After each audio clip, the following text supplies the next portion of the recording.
For anybody who doesn't know me, my name's Steve Kirk. I work up in the north of the UK in a beautiful city called Durham. Here's a nice kind of one of the iconic shots of Durham. We have a beautiful cathedral, we have a beautiful castle, very nice place to come and visit, and it's a nice sort of quiet place to live and work as well.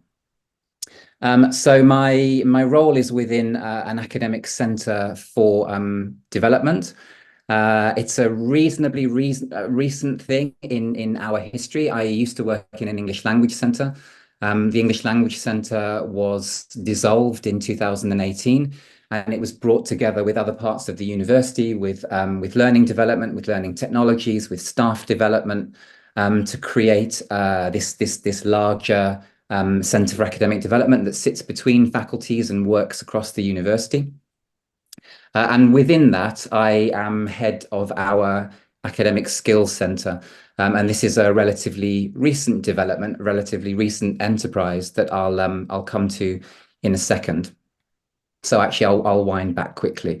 So this talk is a bit of a hybrid one. It's ultimately about my first foray into academic development. So working directly with academic staff, thinking about their pedagogies and curricular practices and so on, rather than working with only academic English teachers, EAP staff. That's my bread and butter. I have been a teacher of academic English for many years, then moved into curriculum development and course management and so on. So my career for 20, 25 years has very much been in EAP and academic literacies. So moving into talking about these things directly with staff is a new thing for me. So this talk is kind of a hybrid of sorts. I've been exploring and experimenting with using LCT directly with staff in this recent work, but I've been using LCT in a student-facing capacity for many years.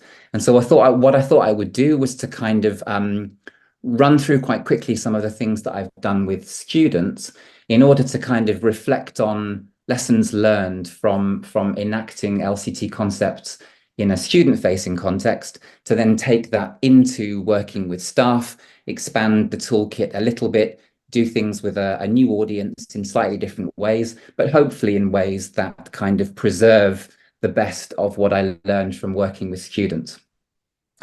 So as Carl said, please feel free to sort of interrupt at any time. However, a slight caveat to that: the first half of this talk is examples of student practice and things that I've done in a student-facing way.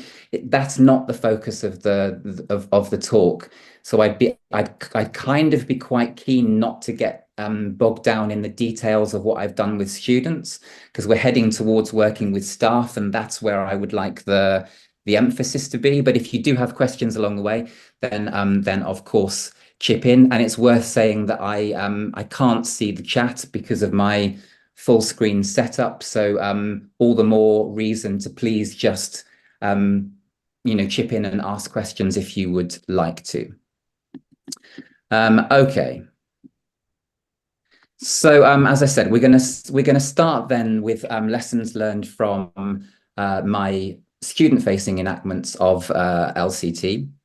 And I'm going to whip through a few examples to just illustrate the kinds of things that I've done. I'll then sort of introduce the new context that we are faced with now at Durham, and in particular within our Centre for Academic Development. And that sort of sets the scene for why I'm moving into working directly with staff, into a sort of more academic development role. And then sort of next steps where I'm taking this work and where I'm hoping it will go within the institution. So in terms of recontextualizing concepts for my educational practice, actually I should say this is sort of the most part of what I've done. I consider myself a practitioner. My career is a teaching one.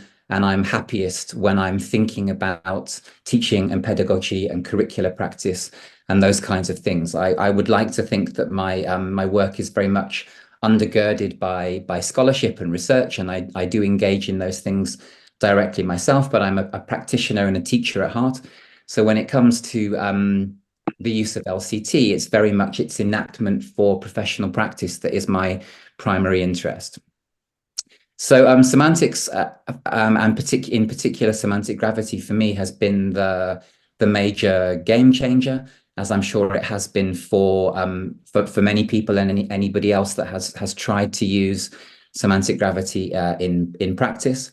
And it's really over the years transformed how I see everything, from the way that I speak to students and the way that I teach to how I design classes and how I talk to staff and so on. And it's very difficult once you see the waves, it's very difficult not to see the waves. And I find myself waving my hands all over the place because of it. And I think in waves. So this really has been a sort of matrix moment for me back when I first discovered these things. And so it's semantic gravity that I've played with most.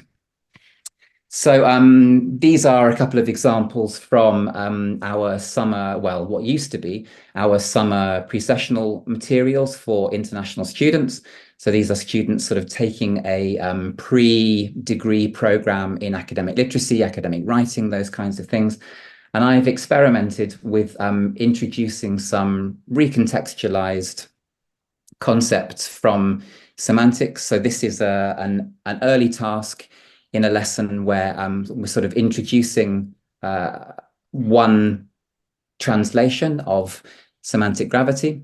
I'll come to this in a second. So I have worked most frequently with a 3-level version of semantic gravity. So for anybody who's not familiar, semantic gravity is about the context dependency of meaning. So meanings that are more embedded in a context. They might be more concrete, for example, or more connected to a particular practice, are described as stronger and tend to be presented towards the bottom of these diagrams. And then things that are less dependent on a particular context. So those might be more generalized, more abstract notions, theories, concepts, or whatever it might be, get presented towards the top. So this was a first go at sort of enacting these. So in this task, I don't have the details, but in this task, students were given example sentences, and they had to try and decide, were these more concrete, more generalized, or more abstract, to just kind of begin in a quite grounded way to have students think about different forms of content, different forms of knowledge, and begin to sort of tease those levels apart to then move towards working with those later. I've also introduced the idea of what in LCT gets called semantic range. So here the students get given example paragraphs, and they just look at how far the paragraphs do or don't move. Is it a relatively concrete paragraph where it doesn't head into abstraction? Is it a relatively abstract paragraph? And so on. So relatively detechnicalized, relatively visual, but sort of introducing the ideas of these heuristic levels. And then I've done a lot of kind of workshop type tasks with things like this, where students are given example texts, and then they have a go at matching wave profile to an example text before then moving eventually towards creating their own texts and so on. And I've done this across disciplines with different kinds of writing and different assignment types. I've tried to do slightly more complicated things. This was also on our pre-sessional course for international students, using the idea of the semantic profiles, the different movements between more concrete and more abstract forms of meaning making within writing. I've experimented with using that for thinking about unpacking questions. and having students think about the kinds of reading that they might need to do, the way that these tasks might move between different kinds of content in order to help signal sort of planning moves for the students, how they might go about planning. So in this task, they get 4 authentic essay question examples. The first one actually is mine on a course that I used to teach in second language acquisition, construction grammar. And then they get example profiles. To be honest, I think I made these a little bit too complicated, but they get example profiles and they're asked to match the essay question to the possible profile. Of course, there's a nuanced conversation about this is not the only way to do it, but it's just the idea that perhaps we can think about how an essay might move in terms of these movements of knowledge. And then at the end of this particular lesson, there's some use of LCT type terminology to just give students some kind of summary takeaways. So having them think about things like the range of their writing, the entry point, where are they starting in their essay? Are they starting low in this sort of concrete details, in case study examples, in anecdotes from experience? Are they starting higher with generalizations, or are they starting much higher with sort of theoretical concepts and things like that? And then, notions of waving up and waving down between these different forms of knowledge, and then where might an appropriate exit point for the assignment be?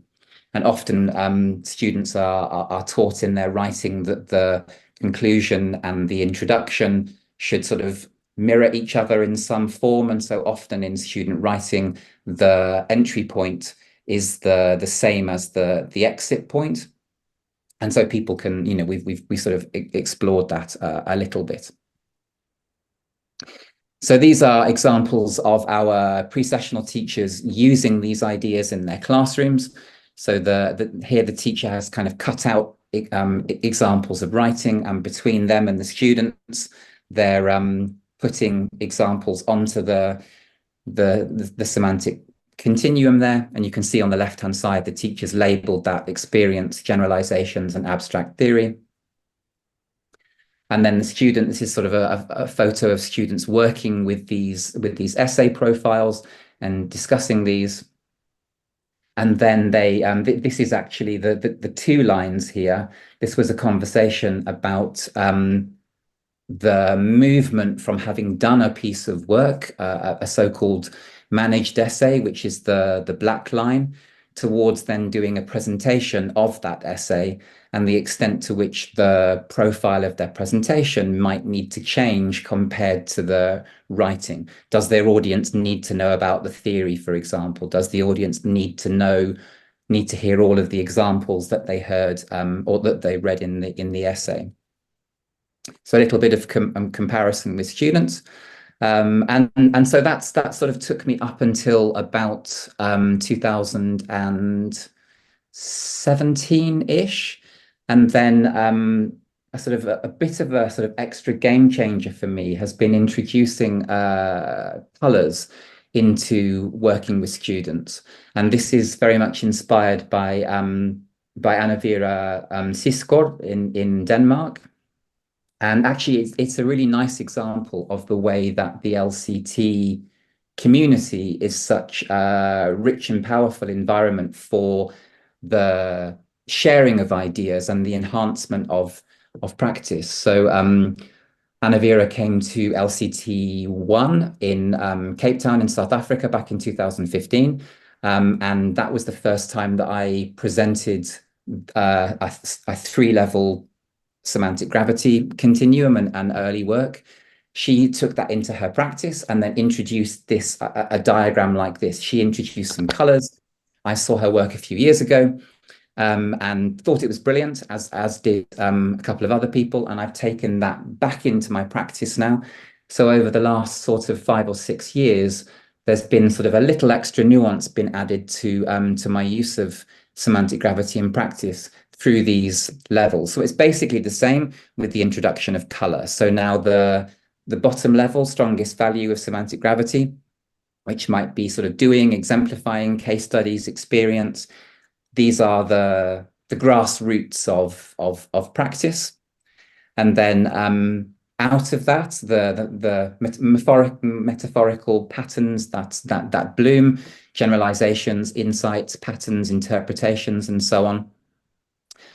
So this is work particularly around reflective writing, but I've also used it in other genres of writing as well. And then the blue skies, as it were. These are the theoretical principles, the concepts, the frameworks, and so on that students might have to engage in. So what this does then is allows a nice practical way, without students being linguists, without having to do sort of heavy duty discourse analysis, of having students look at texts and color code them according to these 3 levels.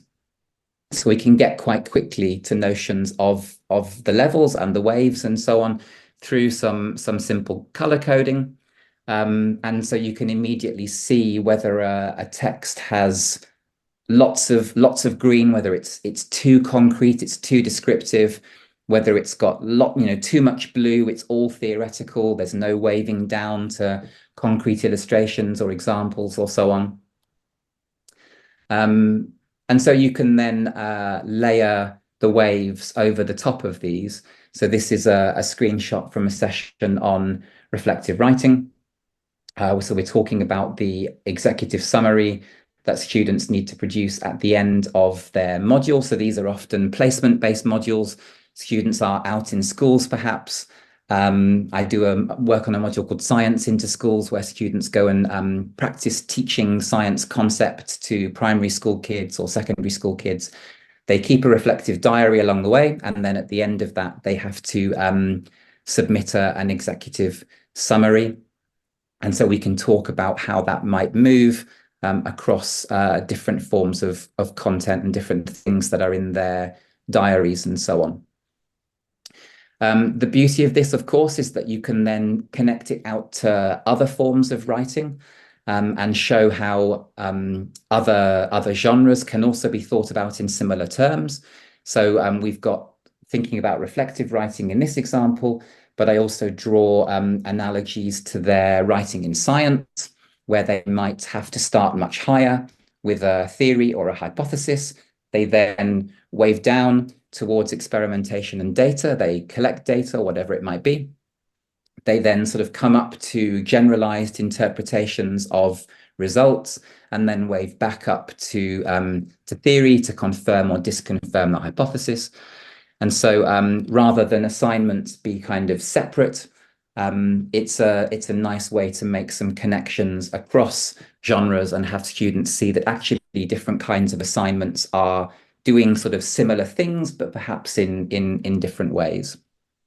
Steve, can I just jump in and ask a question? Sorry. Of course. You mentioned the reflective writing. Have you used this for, I mean, I'm specifically thinking about doctoral writers. Have you used it for their reflection on their own writing at all? I haven't used it as a reflective tool on doctoral writing. No, I have used it with doctoral students for them to think about their writing and think about presentation skills and conference abstracts and things like that, but not as a reflective tool with doctoral students. No, yeah. But of course you could. Yeah, thank you. And then just the final example. Sorry, Steve, I've got some other ones. So sorry. Very quickly with the students. So when you were introducing it to the students, right, you would usually, am I right in thinking that you would usually kind of first get them to, well, first you would maybe introduce the waves, and then you would get them to identify the waves, right, through those matching exercises, and then you would get them to create their own, or? I actually do it the other way around. So, and I've sort of come to this as a sort of generalized point in a second, actually. But wherever possible, I tend to, I guess in semantic gravity terms, I tend to start low. So start with a textual example, start with student experience, and have them try to label what's going on first, and then move from that to the waves. Oh, I see. Okay. And also, when they were then working with the semantic waves, with the profiles and everything, how explicit was the purpose of that to them? So why waves in the first place? Did you tell them? When did you tell them? How much did you tell them? So why are we doing, in a way that, why we are even doing it in this way in the classroom? Yeah, so it's usually, I mean, these sessions are usually tied to a particular kind of assessment. So it's tied to the outcomes of assessment and to what the marking criteria and the assessing staff value in a piece of writing. So so that's very explicit in terms of making more visible what the valued movements in a piece of writing are.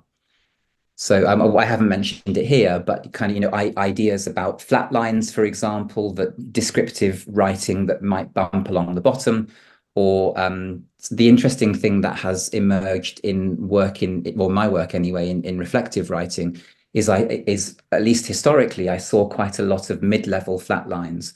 So students who are generalizing along the middle, lots and lots of platitudes, lots and lots of general statements about what they're learning and what they're developing over the course of a placement, for example, but they were often not theorizing, not bringing in concepts as interpretive lenses to sort of reinterpret their experience and learn from it, but also not waving down to concrete examples from their placements, to concrete kind of critical incidents. And so part of this session, for example, is I give them examples of both kind of high achieving writing extracts, but also low achieving writing extracts. So they look at the profiles of the high achieving to see the waves, and they look at profiles of lower achieving writing to see the flat lines. And so we look at examples of problems and say, if you do this, if you flatline for the whole of your assignment, you're probably going to fail. And for the most part, we've got lecturers in the room with us, and the lecturers can put their hands up and say, yes, like we need to see this, we need to see that, don't do this. So it's very explicit. Perfect. Thank you so much. Can I just ask, the thought follows on from that.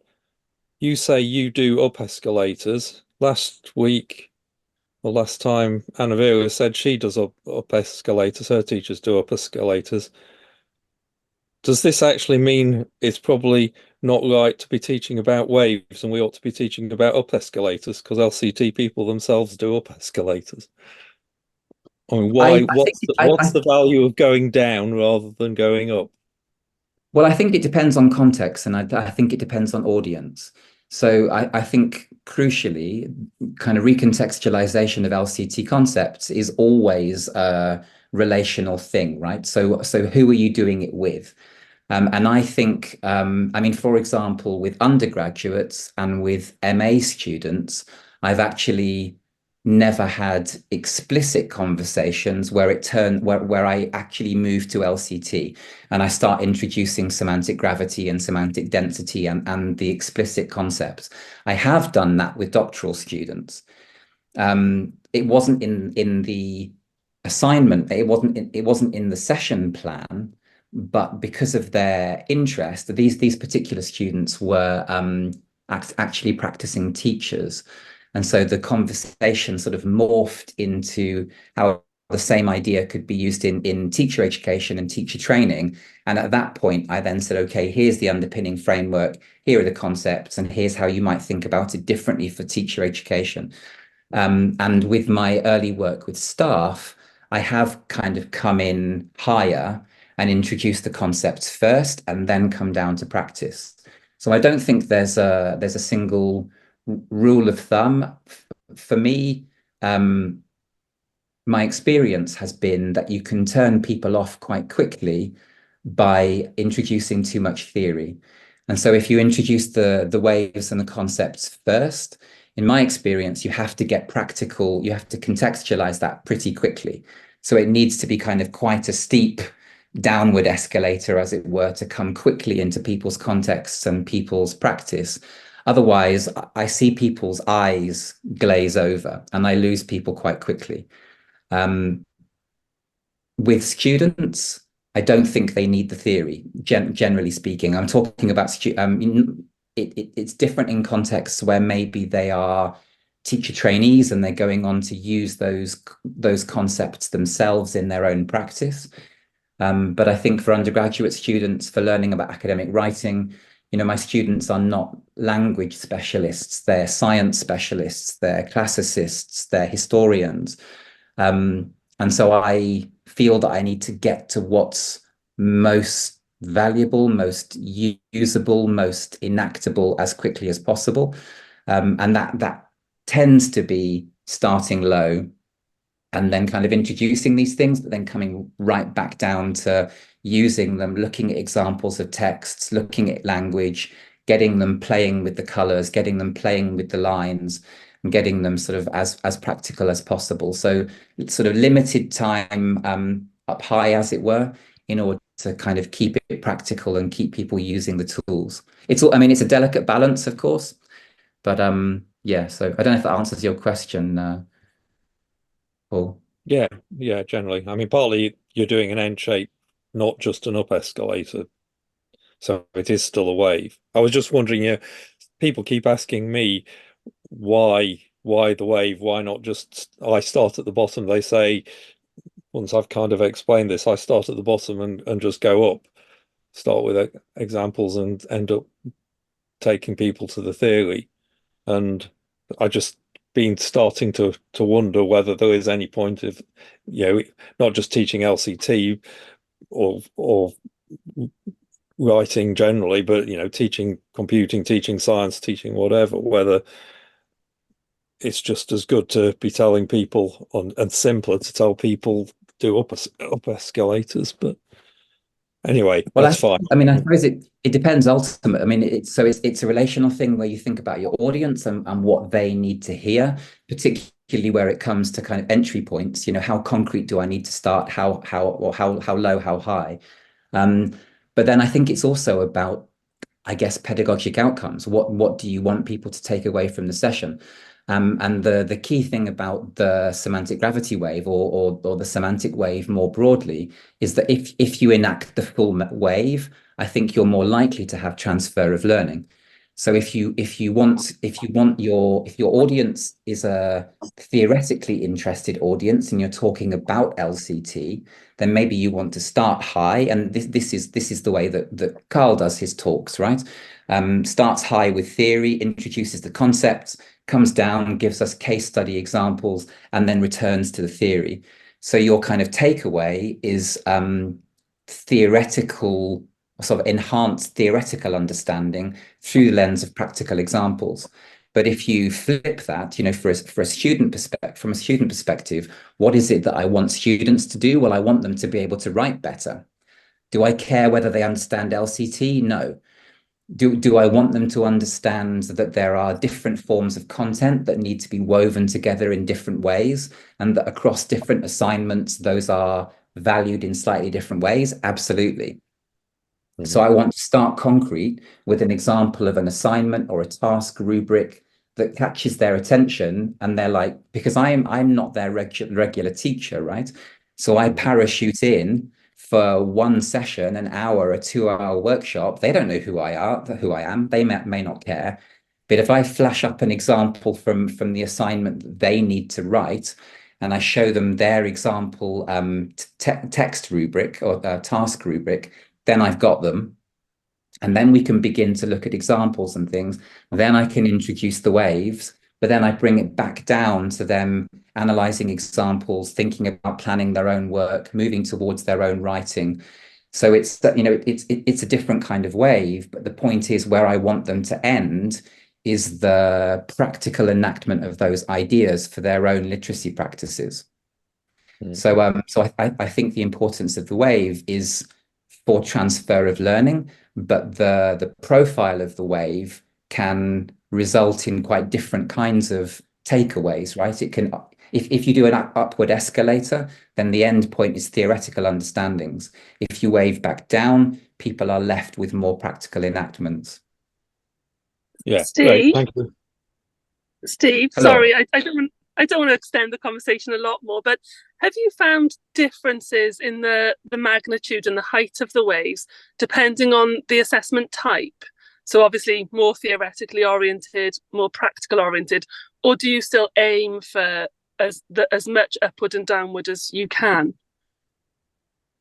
It's a good question because what happens is that you sort of use the same concepts and the same 3 levels in different assignments, and technically speaking, that covers a different range. So in business school student writing, for example, the theory never goes very high. You know, if you were doing a sort of cross-disciplinary comparison, yeah, business report or something like that. Yeah.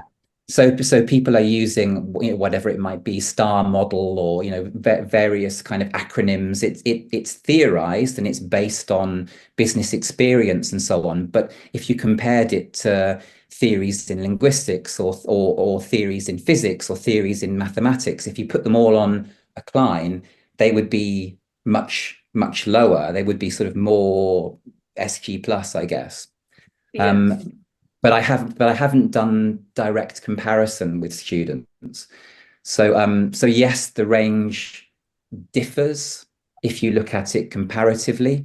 But if you're working, I've only ever really looked at it within one assignment with a group of students. So if you're working with, I mean, for example, the example that's on screen, for example, if you know, we're talking about principles and frameworks, policies that students might engage with for reflective writing. But then in a science context, the theory or hypothesis that they're talking about, technically, that might be, you know, much higher, much weaker semantic gravity than the theory that they're engaging with in the reflective example. But we don't get into that. Great, thank you. I don't know if that answers your question. Yeah, I'm just thinking there must be research out there already, or if not, it's a good research project to look at waves by assessment type and look at maybe poster presentations or verbal assessments, etc. And then I see what you mean. Sorry.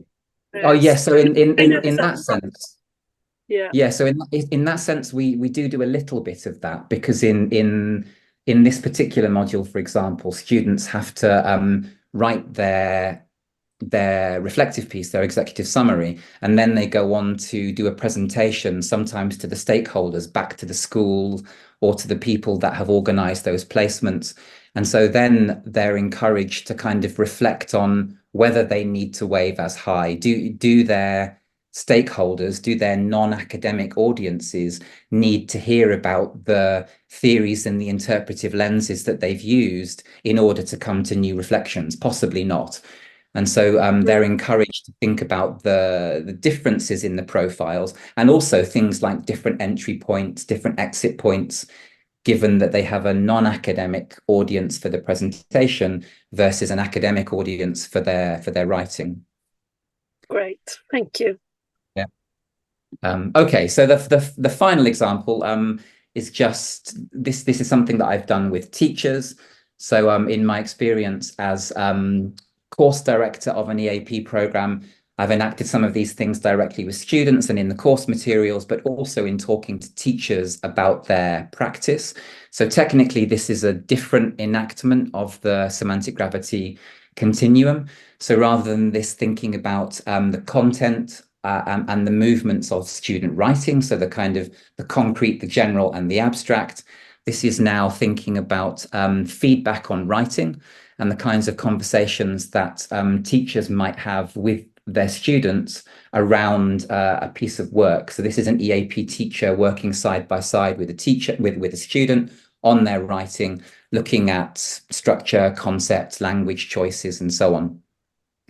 So in this enactment, the sort of most concrete value of semantic gravity is this text. So particular references to corrections, examples, things on the page. The generalizations are general takeaways. So, you know, remember your paragraph structure, remember your topic sentences, general takeaways, and then higher order principles that might get into conversations around academic discourse. So notions of genre, notions of nominalization, whatever it might be. So when things get more technical, and sometimes, of course, they don't, that would be sort of up in the blue. So again, technically, that can then be used for teachers to think about their feedback conversation, the extent to which they wave, the extent to which they don't. So I've not done a lot with this, but that's another sort of enactment that I have kind of briefly experimented with. Okay, so I have no idea what the time is. I can't see the time. Time is it? It's 6:45 here. Okay, so maybe speed up a little bit. So lessons learned from all of that then. So as I'm sure other people have found, semantic gravity works really well across disciplines, across academic levels and student groups. Really practical tool, very quick way of enabling quite sophisticated nuance in understanding without too much technicality.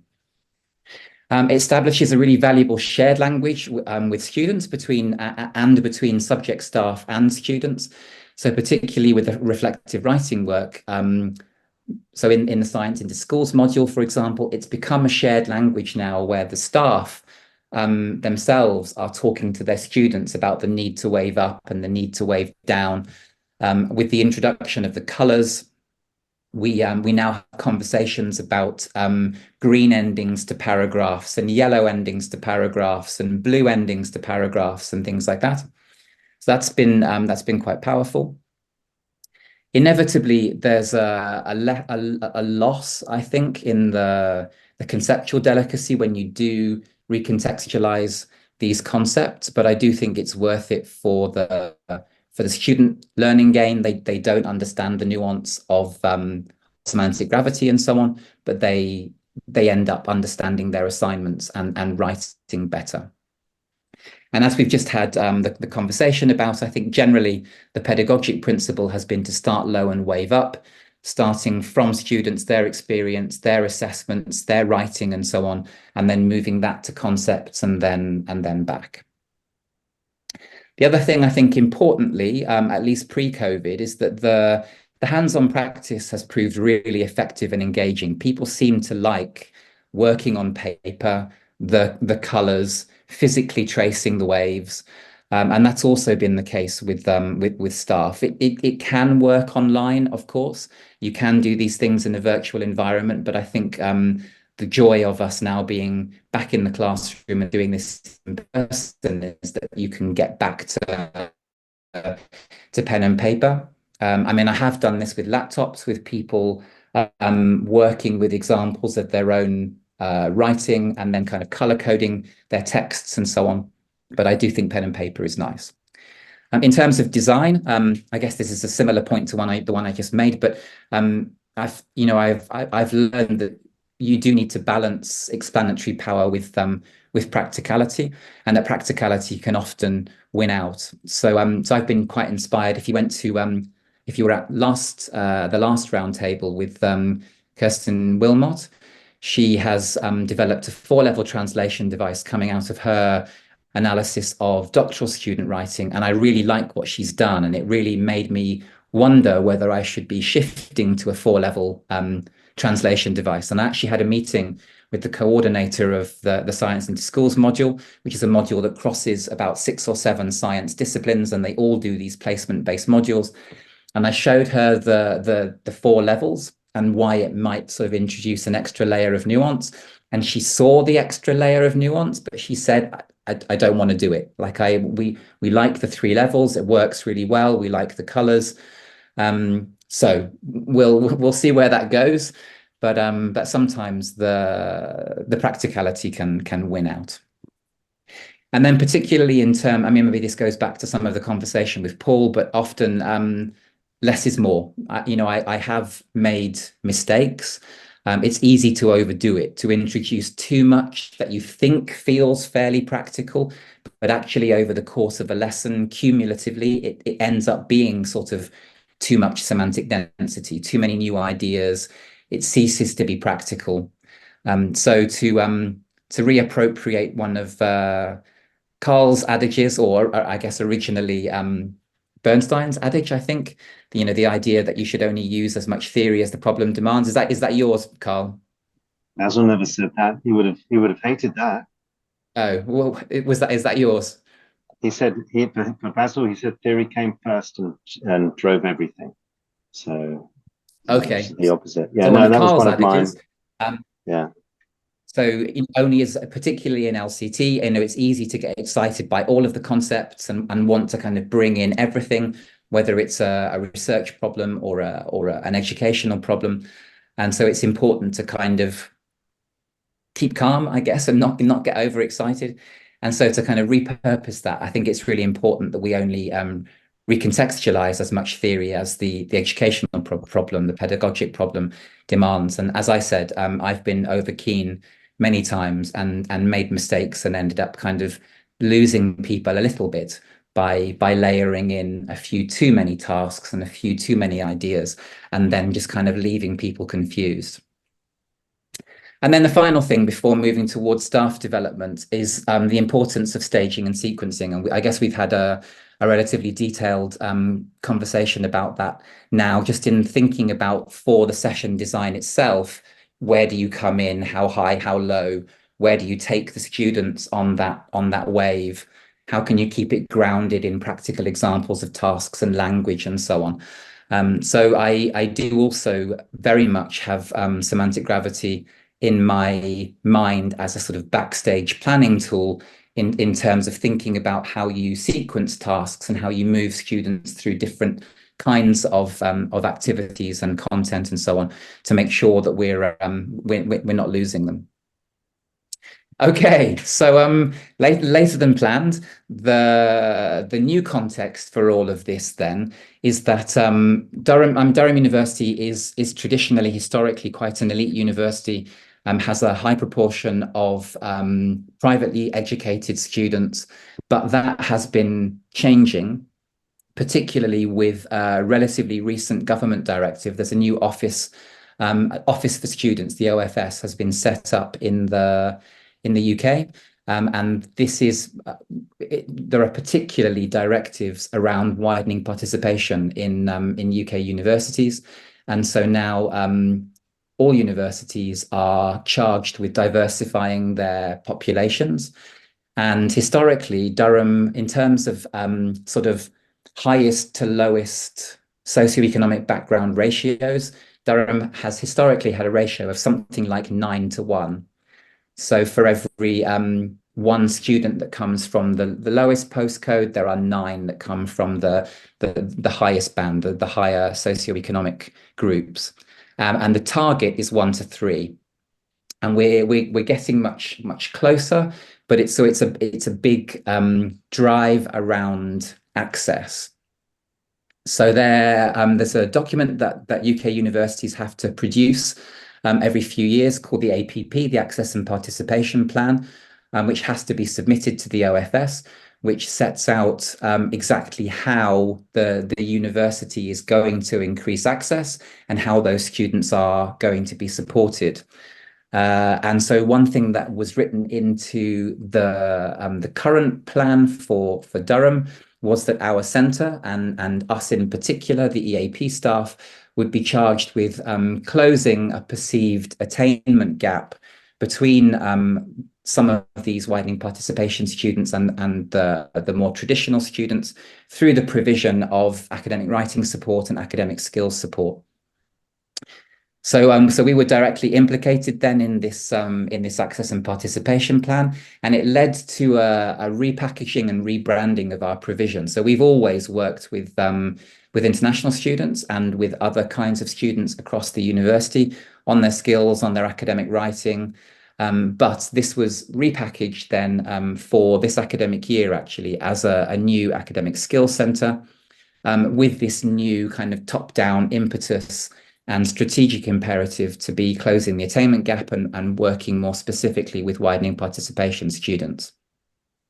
So we've always worked with both groups, but this is a stronger focus now on technically the so-called home students, the British students who come from lower participation neighbourhoods. So now they, as well as the international students, our traditional base, have become sort of our major focus. So in a sense, that's not new. But what is new for us and what is new for me is moving into academic work directly with disciplinary staff. So within our centre, within DCAD, the Centre for Academic Development, there is an educational development team, but they don't do work on academic writing, they don't do work on academic literacy or language or similar. And so we've kind of come in to join them a little bit to enhance the educational development offer for staff. So in working with staff around academic literacy work, then the opportunity was around our postgraduate certificate in academic practice. So this is the certificate, the internally assessed certificate that staff can take, learning about sort of theories and concepts in teaching in higher education. We have a level 1, 2, and 3 in the university. So 1 is for all new staff. 2, people can take later, and it leads to accreditation of the Higher Education Academy. And then 3 is a course for leadership. So I proposed 3 sessions around academic literacy work with disciplinary staff for that program on module 2. And then I also had an opportunity to pilot one of these sessions with a dedicated disciplinary group with sports and exercise sciences staff. So it's very small scale at the moment. There are 2 of us talking about these things, but I'm the only one that has actually done any. Why did I just get balloons? I just got a rise of balloons on my Zoom. Anyway, maybe it's somebody's birthday. So very limited staff resource. It's just me doing this at the moment. In terms of design, I played around with quite a lot of LCT ideas and had many false starts, inspired by Karen Wolf's work and things that I've done very briefly with EAP staff. I had to go with the epistemic plane, couldn't quite make it work for this particular work. Specialization, considered starting with explicit conversations around knowledge and knowers and using the specialization plane. In the end, that's not where I took this. And I think importantly, I kind of realized that I was starting from the wrong place. So I guess again, thinking about that wave, it suddenly dawned on me that I was starting up here. I was thinking, how can I use LCT? How can I use LCT? How can I bring in specialization? How can I bring in the epistemic plane? And as you know, Carl always reminds us in research work, we should never be smothering our data with the concepts. We have to let the research data breathe for itself, and then to allow the right LCT concepts to emerge from that. And I realized that I was doing precisely that. Rather than allowing the educational context to breathe and allowing the educational problems to suggest the LCT tools that I needed, I was coming in the opposite way. So lots of blind alleys and mistakes leading to that realization, which was a good one to stumble upon. And so again, a sort of an important learning point that we hear a lot from Carl, the importance of allegiance to the problem, not to the approach, leading to the conclusion that sometimes LCT is not always the answer. And in fact, in this particular intervention, I ended up using two different things together, as I'll show you in a second. So a combination of LCT and non-LCT tools. So the basic premise of this particular session then, so the first in a suite of 3, and the one that I got to experiment with the sports science staff, was that we need to embed academic literacy's work within the disciplines. We do stuff outside the disciplines in kind of generic classes and so on, It's what students think they want, it's what staff think they want, but we know that it's not ideal. Ultimately, the goal is to have subject staff thinking about integrating what Ursula Wingate calls literacy windows into their own teaching. And this is partly because we know from the research, we know from the literature, we know from our own experience that the more embedded academic literacy work is in departments and in disciplines, the more likely it is that students will transfer that learning to their own writing. But also there's a logistical component. We're a very small team. There's only a handful of us doing this kind of work. And so we simply can't be out in every single department doing student-facing sessions for all of the departments in the university. And so there's an important sense in which we need to kind of move up the food chain, work with staff, have them think about academic literacy practices, and then have them cascade that to their own students. So it's sort of forced by those staffing constraints as well. So the aims then were to have staff unpack what it is that they're actually requiring of their students in assessments, to use that then as a kind of awareness raising tool to have them think about where there might be opportunities to build some of those feeder skills and to raise more explicit awareness in students of their expectations.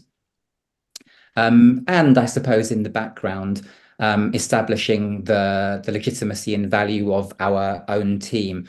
The all there stands for academic language and literacies, which is broadly speaking the team that I work within. So this is me coming into a new space. I'm a relatively senior member of staff, but at the same time, I did feel very nervous going into a new audience, herding cats with academics. I didn't know what I was going to expect. So I wanted to feel like we were also establishing ourselves as legitimate in the space of working directly with staff. And of course, using something like LCT is fabulous for that, because it enables us to establish research-oriented principles, but very quickly being practical as well. The ultimate ambition is to have this embedded across the university and for it to be required of all new lecturers. That's not currently the case. So the only opportunities that I have to do this are on an optional module for the certificate of academic practice. So I've actually done these sessions now, and I had between 20 and 25 in each session. So a good audience, but ultimately what I'm hoping is that I can move these sessions kind of forwards to PG Cap 1, to the first program, and make it compulsory for all new staff, but we're not there yet. So I'll quickly show you how this has worked. This is the session. I'll run through this quite quickly because I realize we're beginning to get short on time now.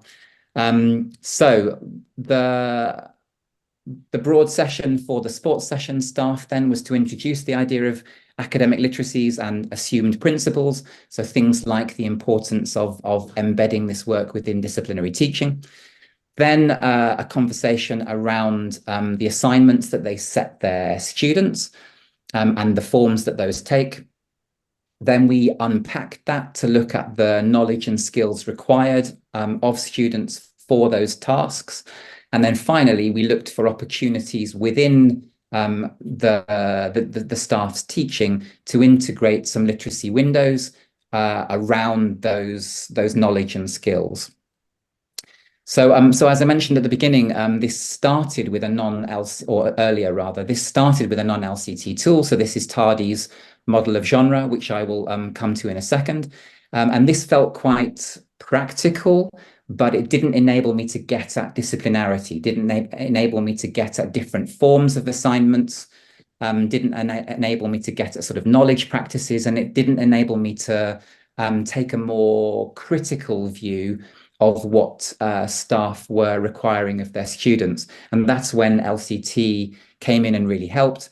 And I ended up using the semantic plane to both top and tail this session. So the first thing then was, so they had been asked to identify a particular assignment that they set their students in advance of the session.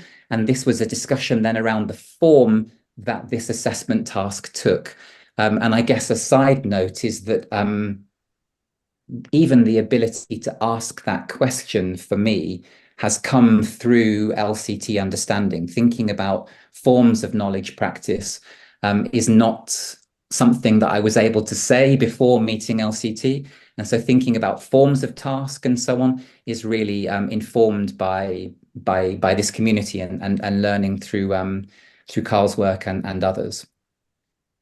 So this is where I started relatively high, relatively briefly, and introduced the semantic plane. But I thought about this really carefully. So we introduced the distinction between theoretical and practical knowledge. And a few examples from sports science. So practical knowledge in this sense might be the knowledge that students bring to a degree program when they first come in, the everyday, versus the theoretical knowledge that they're going to meet on their degree programs. And so I said, okay, practical knowledge is relatively concrete, theoretical knowledge is relatively abstract. However, we can also think about practical knowledge as being relatively simple, not many ideas clustered together. We sort of did a few examples of that, whereas theoretical knowledge, you think about psychology in sport or whatever, lots networks of concepts and ideas and theories and understandings and studies and research and so on that are all networked together. It's relatively complex. So that kind of introduces then this second dimension. So we can think about relatively concrete and relatively abstract, but we can also think about relatively simple and relatively concrete, relatively simple and complex rather. So that then reveals these two other spaces that we don't often think about in education, perhaps. So then I introduced the idea of knowledge practices that were abstract yet relatively simple, defined that as relatively generic knowledge, and then practices that were both concrete and complex, which we called professional knowledge. So this draws on the recontextualization of the semantic plane used by Suellen Shea in a paper in 2013, where she looked at South African curricula. She identified curricula that had elements of the practical, the theoretical, and the professional, but empirically she didn't see any in this generic knowledge space. She points to things like critical skills and things like that, which is exactly where I took this. So I did that very quickly just to introduce these two other spaces. And of course, the bottom right-hand space, the worldly code, the professional knowledge, is particularly important for an outwardly facing discipline like sports science, because ultimately that's where people are going. They're going into professional practice to enact their degree knowledge. So we then looked at some examples of that for a sports science context. So sports training in the practical knowledge, psychology theory for sport in the theoretical. I suggested that perhaps generic work around presentation skills and critical thinking and so on could be thought of in the generic space. We had a bit of a conversation about how, if it was discipline embedded, we might move critical thinking into a different space, for example, but that often these things get taught outside a disciplinary content context.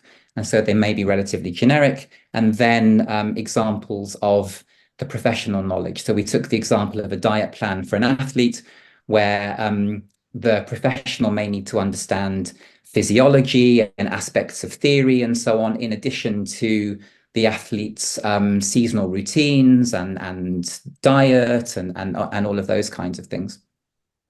So I sort of relatively quickly introduced those four spaces.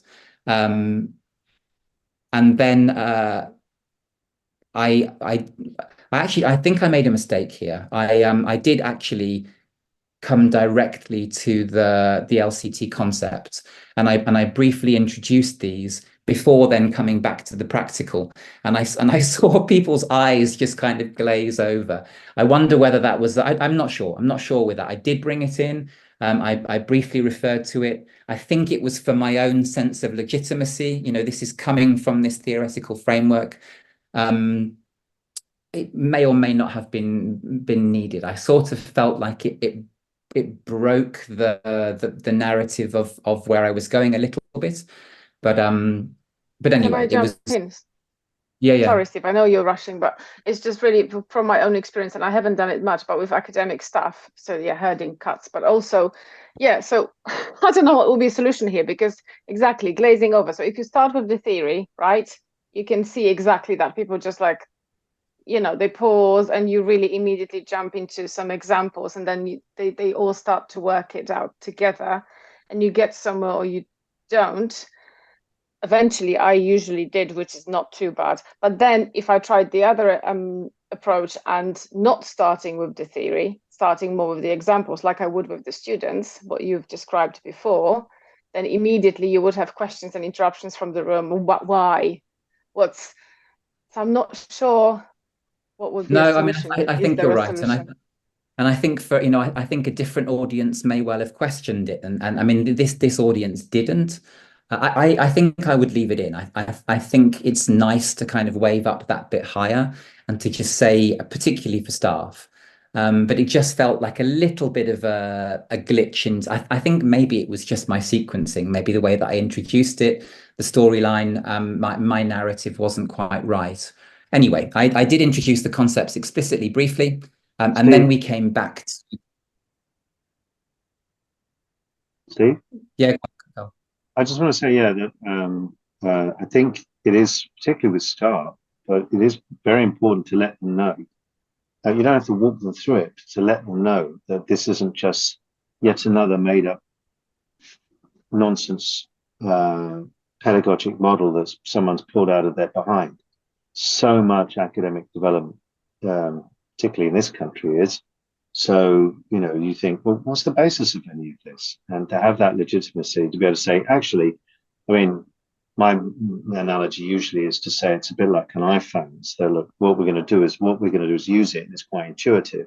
But inside this thing is from some significantly complex hardware and software that we just get a quick glimpse of. But you don't really need to get into that to be able to use the iPhone. And that's the way I think about it. But I want them to know that there is serious depth behind this, that it is not yet another thing that they're going to be subjected to. There's another fad. It's another thing that, you know, someone drinking the Kool-Aid at the top of the university read about in some, you know, whatever management book. Because the people are just subjected to so much rubbish. It's useful to them to know there's a large amount of studies out there and it has theoretical depth. But that doesn't mean you don't have to, you can just point up to it like you did. I think there's nothing wrong with it. You know, it's to say, just by the way, this is probably just where you felt it was in the narrative, but it's really useful to be able to say, look, you know, maybe you can flag it up earlier on and then say, oh, just so you know, look, this bit we've done, this actually has quite a lot behind it. And it's just a matter of just saying for a moment, look, I'm just doing this. You remember that Jennifer Aniston thing about, now this is the science part. It was an advert for shampoo.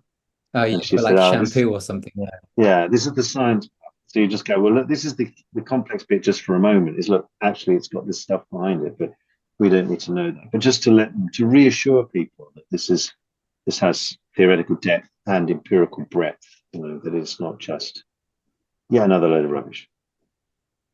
Yeah, no, I think you're right. And I mean, I think that's why I put it in the first place, but it just felt slightly out of kilter at the time. So I think I need to rethink that a little bit and leave it in, but perhaps think about where it might fit slightly better. Or how you frame it, or just how you just like, you know, go up to it and come back down from it. That's all. Yeah.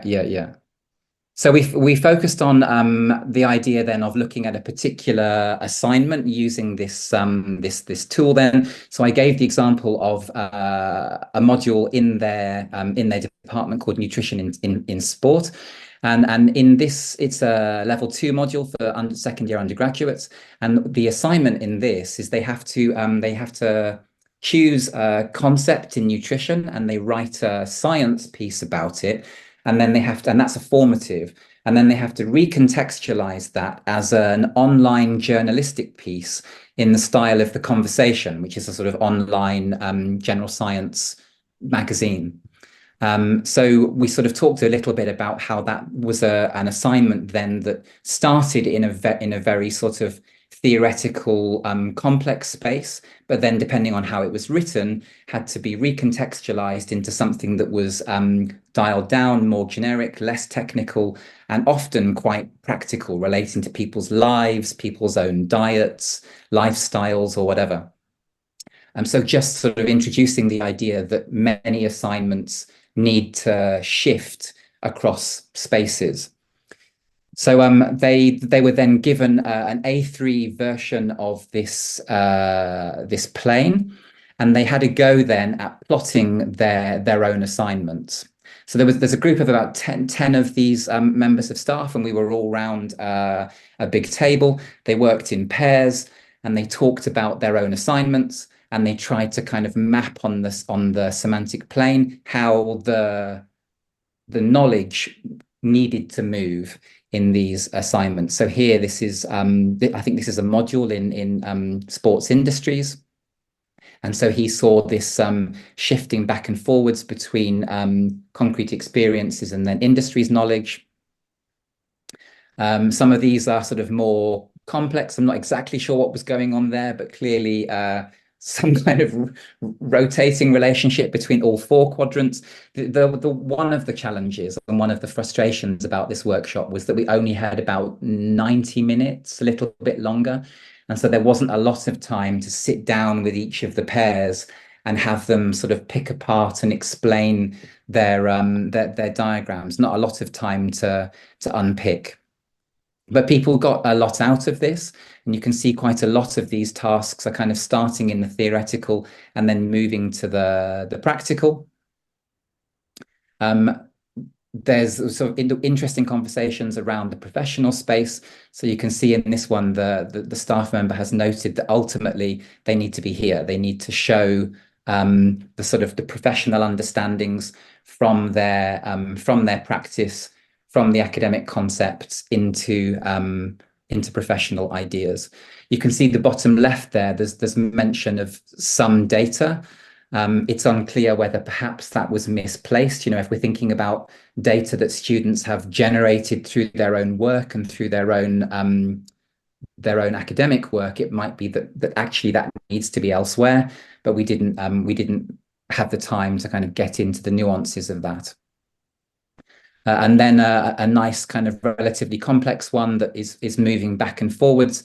You can see this this colleague has labeled the theoretical quadrant, the top right there, in terms of both the start and the return of the journey that the assignment needs to take. And she's mentioned things like, I mean, this is actually where I think there's a mistake made in the labeling, because she's put working with a client bottom left, which I think probably we would put bottom right. That's not practical knowledge uninformed by academic understandings. That's going to be professional knowledge. But again, we didn't really have the time to get into that and talk about why that would be better placed elsewhere. So there's work to be done here in terms of simply having the time to unpack these things a little bit with the staff and have them sort of gain slightly greater nuance over the spaces and how we move between them. But it was a reasonable start. Okay, so then we sort of, having mapped broadly how the assignment perhaps moved, I then asked them to think about how they might what was the knowledge, the awareness, the skills that was required for students to do this. And this is where we used a non-LCT tool. So this is Tardy's model of genre, and this is inspired by Lisa McGrath and colleagues at Sheffield Hallam University in the UK, 2019 paper that they wrote that has been quite influential for me. So Tardy distinguishes between subject matter knowledge, so concepts, research knowledge, and so on.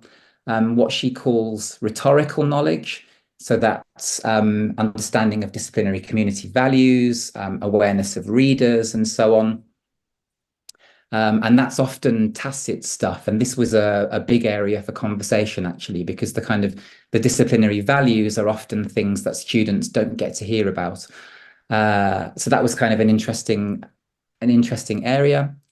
Process knowledge, so all of the kind of feeder things into a task, so information search, critical reading, note-taking approaches, maybe even time management, all of the things that go into producing a piece of writing.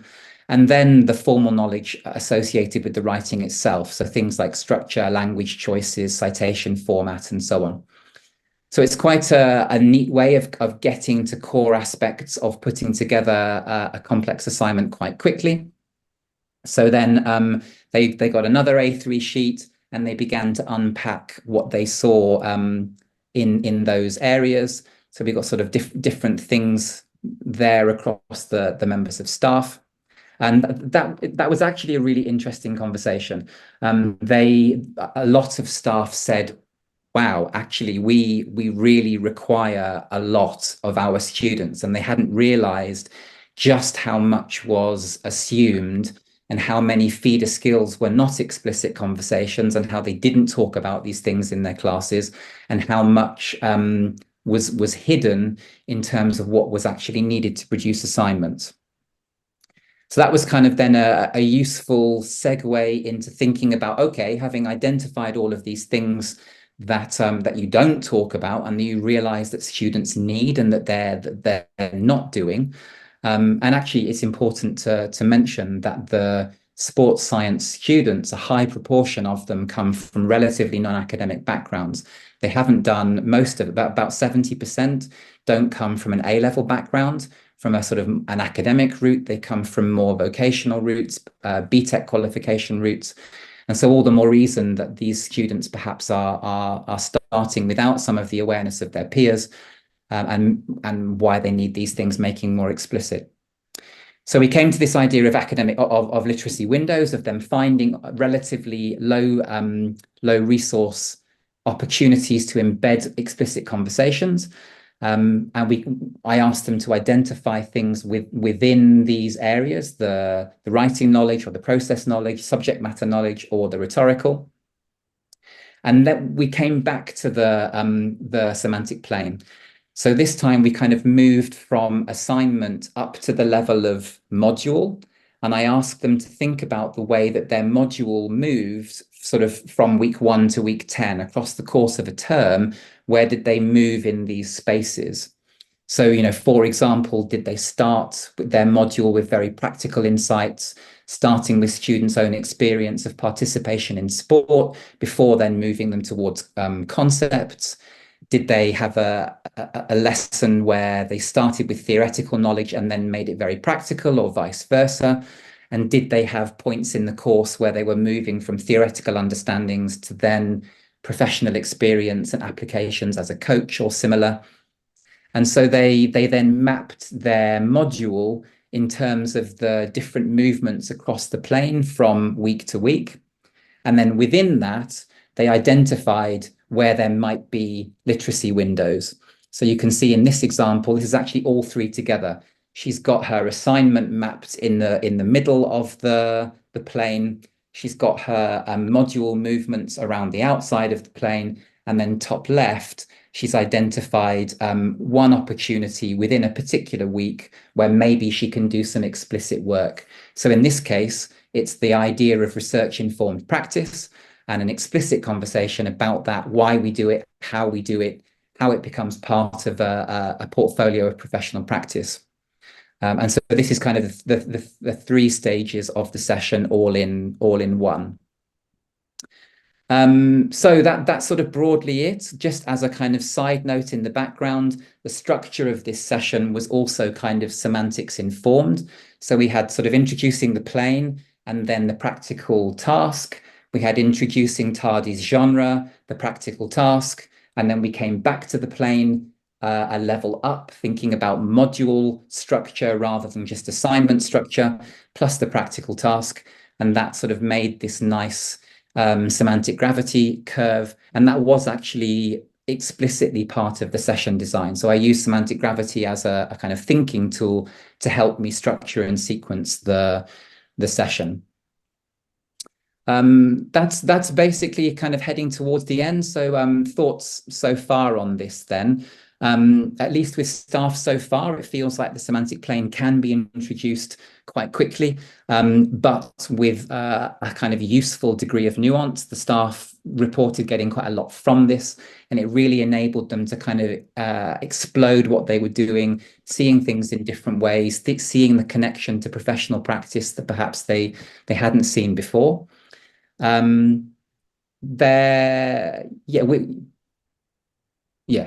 think I've said that. It sort of got staff to think quite usefully and critically about the form of their assessments, which was enabled by LCT, in particular by the semantic plane. I think, getting to sort of trace things and see where the blank spaces were, and maybe spending too much time in the theoretical quadrant and not getting practical, people began to reflect on possible changes to assignments. The beauty of working with the worksheets gets quite practical and particular quickly, and I think that was important, kind of waving down quite quickly from the concepts to then, okay, let's get into your assignment, your particular context, your particular module, getting people working with their own ideas. That seemed to be important.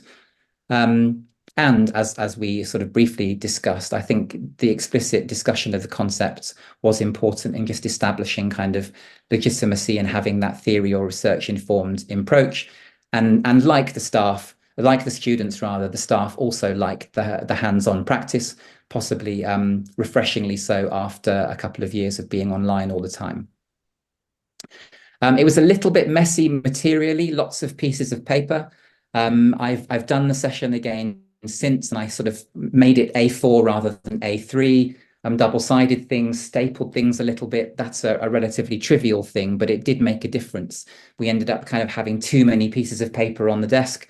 That was just a little practical consideration. And then in terms of design, it really sort of drove home that staging and sequencing is key, even in terms of the animation decisions that I made on the PowerPoint. So the way that I introduced the semantic plane earlier, sort of introducing the theoretical versus practical, two ways of thinking about things, then the extra dimension, then the new spaces. That felt quite important to stage things in that way, to kind of cumulatively build it in ways that were nuanced, but also quite practical without having to introduce the plane all at the same time.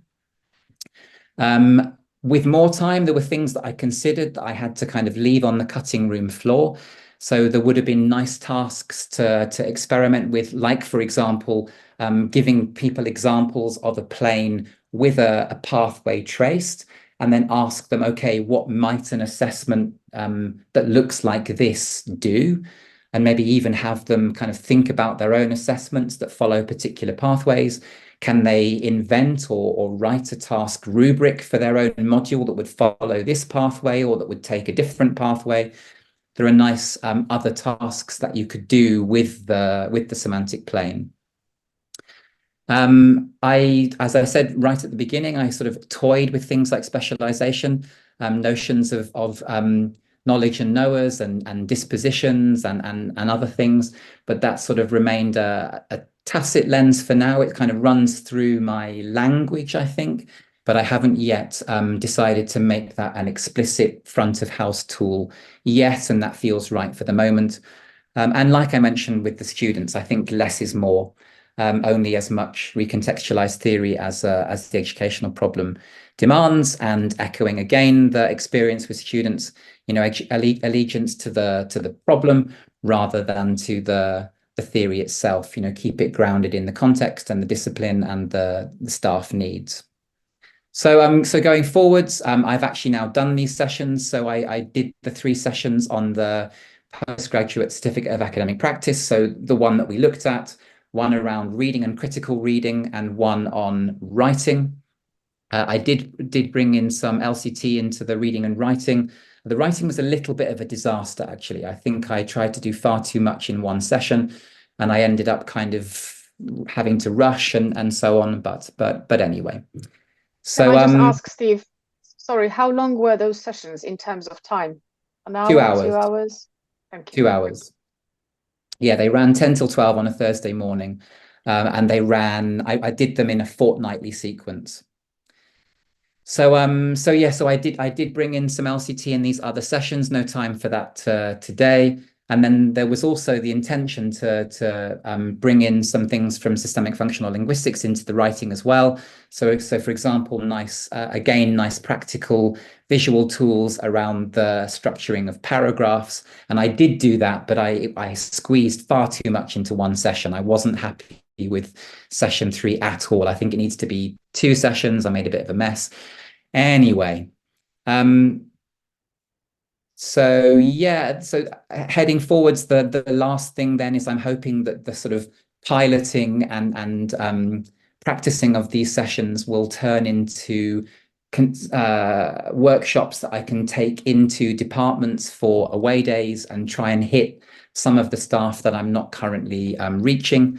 And it's also turning into conversations around supervisor sessions for PhD supervisors. And that's coming next January and February.